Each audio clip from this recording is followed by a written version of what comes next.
Good morning. Today we have a story on this year's Get Your Rear in Gear run. We take a look at the fashion design program at CPHS and we meet the new theater tech teacher. Plus, we'll toss it over to Luke and Katie for an update on all your spring sports and the top 3 things you need to know for today. Finally, if you need some help finding a scholarship for those big tuitions, Jack Polishuk has got you covered. The Wolfcast starts now.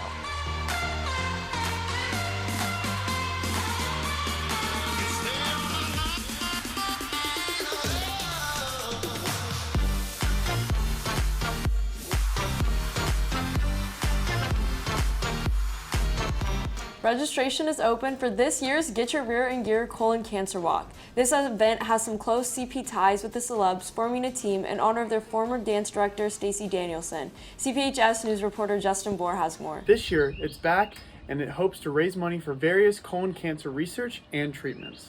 The celebrities will be sponsoring a team for the walk in honor of former dance director Stacey Danielson, also known as Dee. Danielson lost her fight to colon cancer in 2018, but her legacy remains alive and well. This walk is an opportunity to help those who love Dee and help others battling the same kind of cancer. Each race is part of the national effort to increase colon cancer screening rates to 80% by 2018. Colon Cancer Coalition is a non-profit that holds walks all over the country to help support colon cancer and help people get screened.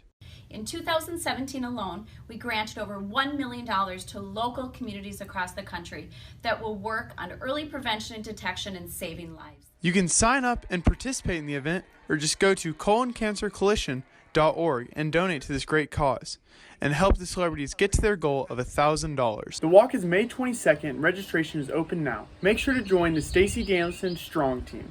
The walk is scheduled for Saturday morning, May 22nd. Registration is open now. Make sure to sign up for the Stacey Strong Team. You can find a link on our Insta or on our Twitter at CPHS News. Due to online learning, the school's fashion design program, like many other classes, didn't have all the normal opportunities to learn hands-on in the class. So instead, many students have opted to go into the fashion design project-based research class, where students can create their own self-paced project to complete as credit for the class. Project-based research gives fashion students the opportunity to go more in depth on the different parts of fashion design that interest them most. Some students are creating a new wardrobe and others are recreating outfits from movies and history. Students come up with their own plan to complete each part of their project and only check in with their teacher once a week. This project gives students the creative freedom to do whatever they're interested in, whether that be fashion sketching or Adobe Illustrator, making their own patterns, or restyling thrifted clothing. Junior Taylor Wynn talked about what she's doing for her own project and what she's learned from the process. I'm sketching and making my own dresses, kind of like, they're not, I wouldn't say they're like prom dresses. I guess they're more of just formal dresses that you can just wear to any fancy event. And it's nothing special or big. I just wanted to practice my sewing skills and also try to make a garment for myself, because we didn't get to do much of that last year. Even with online teaching limitations, fashion design has persevered, creating beautiful finished projects and learning even more about project management and expressing their interests through their work. If this seems like something you might be interested in, the fashion design students would definitely recommend that you join the class next year. This year, a new teacher was hired for theater tech, former student Colin Falk. Falk has been working hard this year to provide insight to students on how tech can make a show amazing. He works with his students to find out what they want to learn and get out of their time spent in technical theater program, and is very excited for all of the future CPHS shows he gets to help work on. I've always been involved in theater ever since high school. Went to college for it, been a part of tech theater for a long time, and then with the wonderful pandemic we're living in, was forced to come back home for a little while, and ending up teaching here was kind of by accident. I had one of my former teachers, actually, Jerry Blake, reached out saying that there was a position, they needed someone to come and fill in, and one thing led to another, and I'm over here now. Thanks, Mr. Falk, for supporting our theater tech program and providing an educational and fun experience to students. The UIL Academics Regional Meet was this weekend. Let's take a look at the results of our regional qualifiers. In computer science, Alex Tamalapalli, Charlie Alpert, Ishan Barjwal, and Gautam Saravanan won first place as a team. And Tristan Hernandez won first place in editorial writing. We had many other students place this year. For a full list, be sure to check out our Instagram. Now let's find out what you need to know with your top 3 things.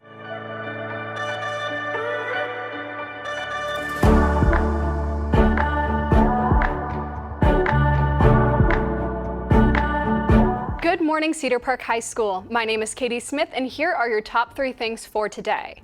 First up, the closing arguments in Derek Chauvin's trial are set to be made in a matter of hours after 2 weeks of testimony in his trial for the murder of George Floyd. The jury will summarize their respective evidence and witness testimonies and will be instructed on the laws of the case before verdict deliberations.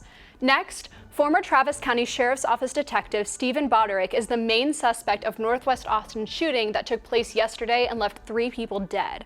Boderick was initially placed on leave in June of 2020 after being charged with sexual assault. The Austin Police, the FBI, and several other law enforcement agencies are helping with the search.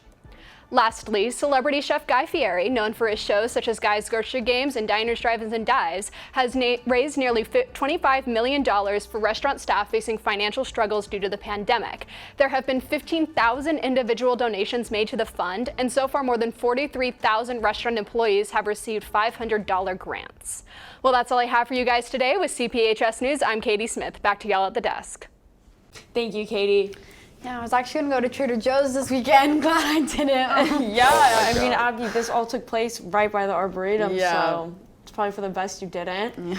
My mom was getting like texts, like live feed messages just coming down her phone and just was reading them to me, and oh my God, like stuff like this is scary. Yeah, and he saw large, so be sure to check your surroundings, guys. Stay safe. Definitely.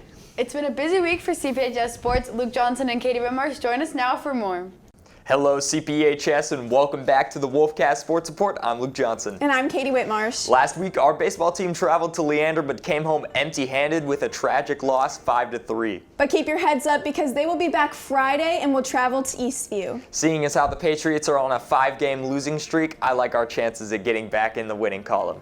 The game starts at 7. Good luck, boys. Swinging it over to golf, both the boys and the girls have a busy week of tournament play. That's right. This week, the Hyatt Hill Country Golf Course is playing host to CPHS starting today with the girls starting at 7 a.m. The action resumes Wednesday when the boys will take the course, also starting at 7 a.m. Wish all the players good luck.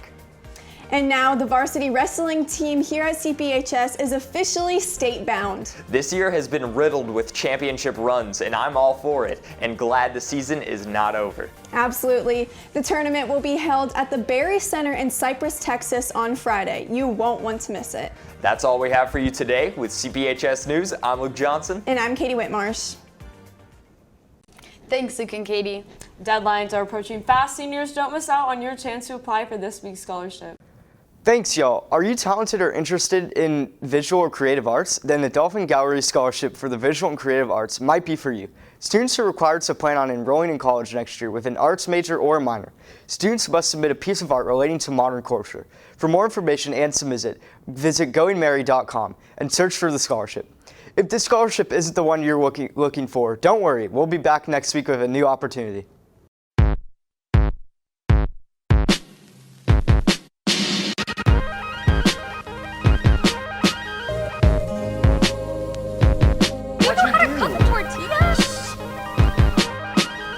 Your ego is too high.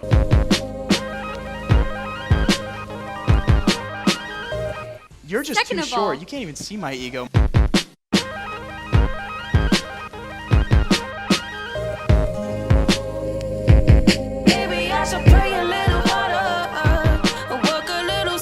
Dang, this is a little more scary than being in your office, honestly. This time, baby, promise I have learned my lesson. Ooh, down for the ride, down for the ride.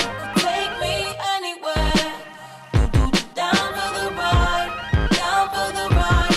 Take me anywhere. I hope you will. I hope you will. I hope you will. This is